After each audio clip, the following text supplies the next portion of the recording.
You knock on wood. You avoid walking under a ladder. You have a lucky shirt, a lucky number, a lucky seat on the plane. You know none of it works, and yet you do it anyway. Why? The obvious answers: fear, tradition, habit, don't hold up under scrutiny. The real explanation is stranger, buried in your brain's wiring, and it takes a few detours to reach. Start in 1948 in a Harvard lab. Psychologist B.F. Skinner placed hungry pigeons in cages and set a machine to release food on a fixed timer, independent of anything the pigeon did. But the pigeons didn't experience it that way. Whatever a pigeon happened to be doing right before food appeared, it repeated. One turned in circles, another bobbed toward a corner. None of these actions caused the food, but the pigeon's brains linked behavior to reward anyway. Skinner called it superstitious behavior. Your brain runs on almost the exact same logic. Wear a certain shirt to an important event, and it goes well. Most people wear that shirt again. That's the same reward-linking machinery, just running in a species smart enough to invent an explanation afterward. But why would evolution build a brain this gullible? That question leads somewhere unexpected: islands in the Pacific. In the early 1900s, anthropologist Bronislaw Malinowski studied Trobriand Islander fishermen. In calm lagoon waters, fishing was predictable, with almost no rituals. Out in the open ocean, where storms could strike without warning, fishermen performed elaborate rituals before setting out. Malinowski's conclusion reframed superstition entirely. Ritual appeared in situations loaded with danger and unpredictability, where skill alone couldn't guarantee outcomes. Magic wasn't a failure of logic, it was a response to anxiety, offering control where real control was missing. That single insight connects Skinner's pigeons to your lucky shirt to fishermen crossing dangerous water. Uncertainty is the common thread, and your brain hates uncertainty more than almost anything else. Before this goes further, if this pattern is starting to click, this is a good moment to hit subscribe, because the second half of this video reframes the entire question, and you won't want to miss where it lands.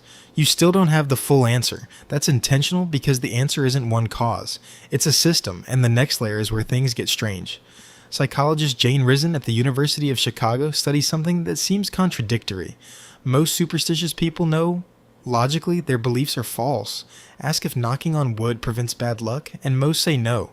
But ask them to knock on wood right after saying, "Nothing bad has ever happened to me on a plane." And many still do it, even while insisting they don't believe it works. Risen describes this as a two-step process. Your mind first detects a superstitious intuition. A gut feeling and action might matter. Then a slower, deliberate part of your brain evaluates it logically. Normally, logic wins. But under pressure, your brain lets the intuition through anyway, fully aware it doesn't hold up. This isn't a flaw, it's a shortcut. So here's the fuller answer. Superstition is what happens when three systems overlap. A reward-linking system, the one Skinner found in pigeons, connecting actions to outcomes with no real causal link. A threat response system, the one Malinowski documented, manufacturing control during genuine danger, and a dual-process reasoning system, the one Risen studies, letting irrational intuitions through when double-checking feels too costly. None of these evolved to make you believe in luck specifically.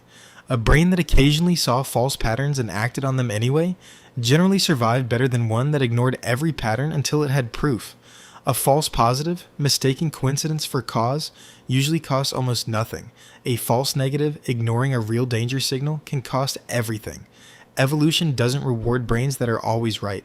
It rewards brains that are wrong in cheap, survivable ways. That's the twist. Your superstitions aren't proof your brain is broken. They're proof it's running an ancient cost-benefit calculation, built for a world where hesitating to confirm a threat could get you killed, and acting on a false pattern almost never did. The lucky shirt was never really about luck. It was your brain reaching for a small, cheap sense of control in a moment where real control wasn't available, exactly the way it was built to do. In fishermen, in pigeons, and in you. You knock on wood. You avoid walking under a ladder.